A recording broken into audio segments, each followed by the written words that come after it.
John Wick and Neo in this showdown.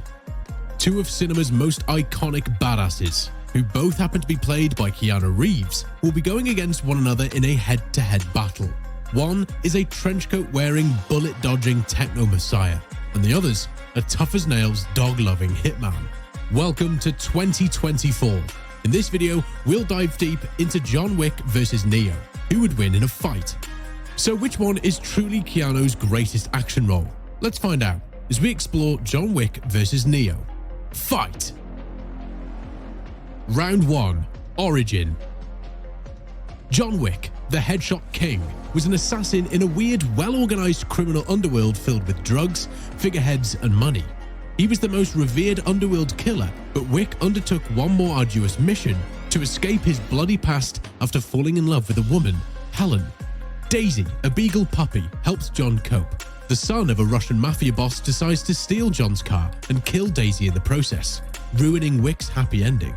This triggers the return of the boogeyman, and this sends John on a one-man mission for revenge, killing goons and gangsters in a smorgasbord of grisly ways. Now, let's take a look at Thomas A. Anderson, aka Neo, a skilled hacker who spends his time searching for clues to what is known as the Matrix. Anderson's life changes when he finds out his environment is a simulation to keep humans peaceful while a race of machines drain their energy. By leaving the Matrix, Neo starts his journey to become the One, a prophesized hero who could change the Matrix. After uploading martial arts and gunplay into his brain, Neo became a freedom fighter messianic figure. Although John Wick's beginnings are about as badass as they come, the high-concept sci-fi story that gave rise to Neo is too intriguing. Neo wins the first round for incorporating robotics, virtual reality, and some serious philosophy. 1-0 Neo. Round 2. Allies. The vicious assassin has no shortage of partners in the intricate web of assassin laws and allegiances that is the criminal underworld John Wick navigates. Winston, the proprietor of the New York Continental, a hotel that only hosts hitmen and other underworld people, has almost a paternal role.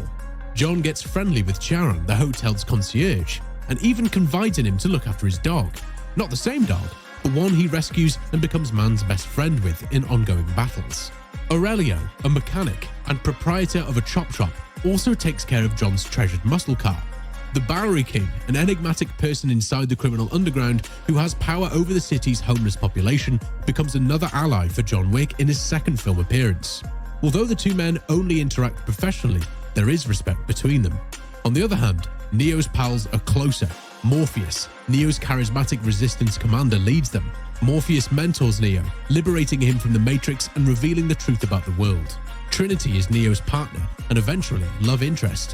While Neo discovers his destiny as the One, he and Trinity begin a romantic relationship throughout the film.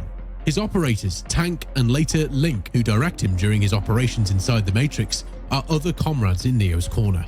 Although John Wick has some powerful connections, even John's closest associates are kept at a distance from the exemplary killer who adopts the lone wolf concept. We're awarding Neo this round because his allies are much like his family. Neo is the winner of this round. 2-0 Neo. Round 3. Character. It would be challenging to discover a more cool-headed action hero than John Wick, who remains composed and calm even when engaged in a shootout.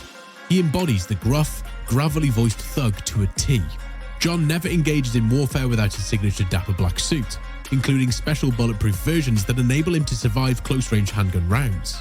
He also owns a 1969 Ford Mustang Mach-1, albeit the movie incorrectly refers to it as a 429 Boss Mustang. But that's for another video. And this is the reason why this whole revenge mission starts.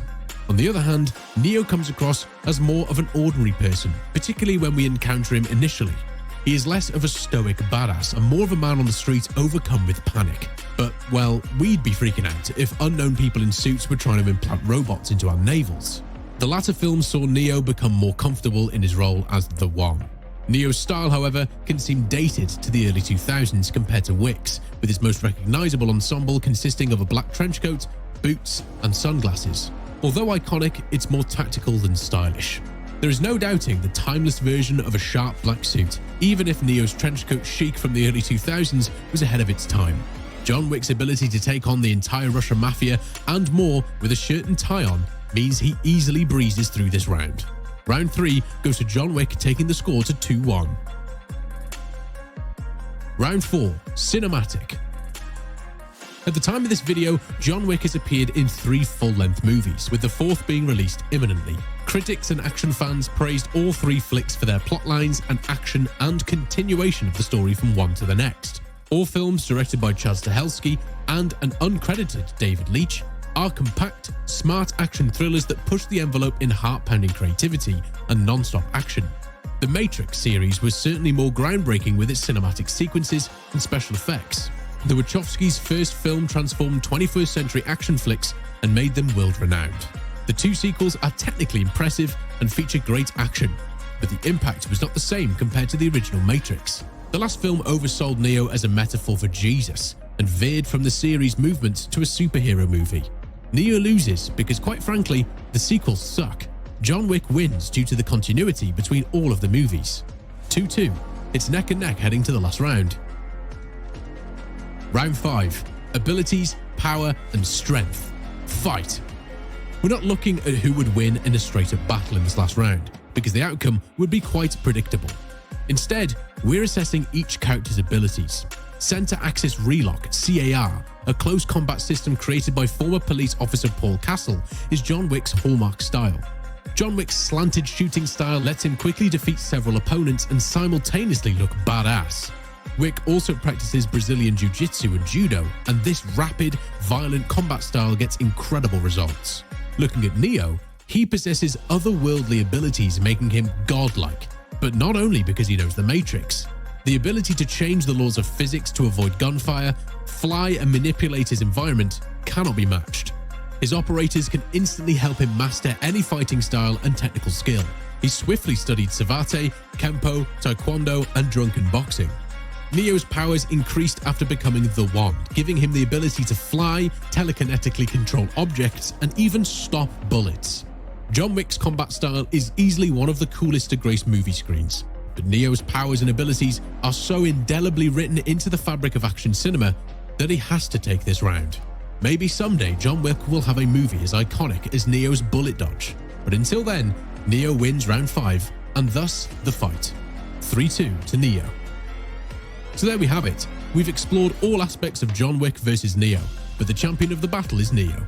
With these 2 roles, Keanu has cemented himself as one of the biggest action stars of our era, but only one of his characters can win out, and Neo narrowly takes the prize as our go-to for Keanu action.